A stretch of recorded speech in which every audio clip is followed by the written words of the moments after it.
Hello TopSpot members! So for today's video, tuturuan ko kayo kung paano makikita ang inyong mga logs from biometrics. First, mag-login tayo sa ating mga ESS account. After logging in, hanapin natin si DTR Viewer.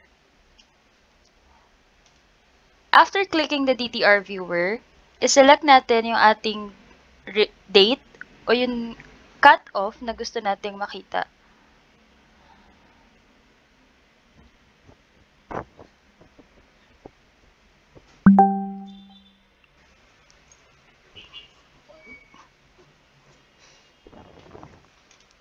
After selecting the date range, click natin sa Not Validated. After clicking Not Validated, makikita natin dito yung ating mga date, time, and then mga flag codes. So for flag codes, ito yung ating mga legends. A for time in, B for breakout, C for break-in, and Z for timeout. Sa ating pag-check ng ating not validated or ating mga raw in and raw outs, dapat makita natin na kumpleto yung ating mga logs.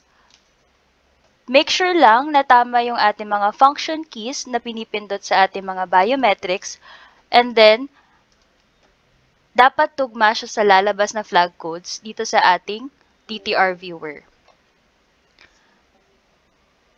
Sample natin, December 23, nag-time in ako ng 7:06 AM. Ang flag code is A.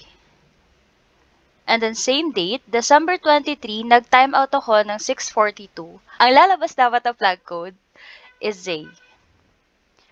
So kung kayo ay may broken schedule, sa isang araw, dapat 4 na flag codes ang makita nyo dyan.